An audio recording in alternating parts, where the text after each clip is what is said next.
വീണ്ടും വാർത്തകളിലേക്ക്. ഇടുക്കി ബ്ലോക്ക് പഞ്ചായത്തിന്റെ 2026-27 വർഷത്തെ വാർഷിക ബജറ്റ് അവതരിപ്പിച്ചു. ബ്ലോക്ക് പഞ്ചായത്ത് പ്രസിഡന്റ് സാന്ദ്രമോൾ ജിന്നി അധ്യക്ഷത വഹിച്ച ബജറ്റ് സമ്മേളനത്തിൽ വൈസ് പ്രസിഡന്റും ധനകാര്യ സ്റ്റാൻഡിംഗ് കമ്മിറ്റി ചെയർമാനുമായ AP ഉസ്മാൻ ബജറ്റ് അവതരിപ്പിച്ചു.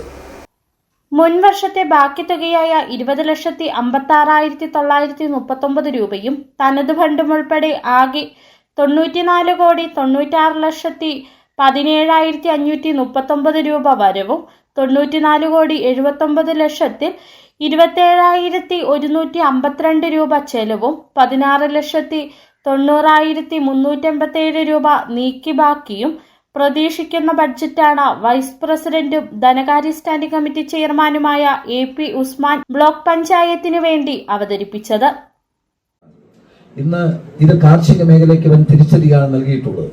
കാലിത്തീറ്റയുടെ അമിതമായ വിലവർദ്ധനവും പാലിന്റെ വിലക്കുറവും ജീവിതത്തിന്റെ രണ്ടറ്റവും കൂട്ടിമുട്ടിക്കുവാൻ പ്രയാസപ്പെടുന്ന കർഷകനെ കാലി വളർത്തൽ നിന്നും അകറ്റി നിർത്തുന്നു. യുവാക്കൾ വ്യാപകമായി വിദേശ ജോലി തേടിപ്പോകുന്നതും മൃഗപരിപാലനം ആദായകരമല്ലാതായതും ചെറുപ്പക്കാരെ ഈ രംഗത്തേക്ക് ആകർഷിക്കുന്നതിന് തടസ്സമായി നിൽക്കുകയാണ്. സാമ്പത്തിക പരിമിതി സാധാരണക്കാരുടെ ഉന്നമനം ലക്ഷ്യമിട്ട് ദാരിദ്ര്യ ലഘൂകരണം, ഭവന നിർമ്മാണം, തൊഴിൽ സംരംഭങ്ങൾ ഉൾപ്പെടെയുള്ള അടിസ്ഥാന വികസനം ലക്ഷ്യമിട്ടുള്ള ബഡ്ജറ്റാണ് വൈസ് പ്രസിഡന്റ് ഇന്ന് ഇടുക്കി ബ്ലോക്ക് പഞ്ചായത്തിനു വേണ്ടി അവതരിപ്പിച്ചത്.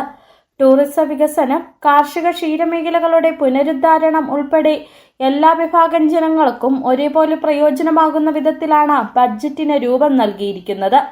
കുടിവെള്ള പദ്ധതികൾക്കും ഗ്രാമീണ റോഡുകളുടെ വികസനത്തിനും പ്രാധാന്യമുണ്ട്.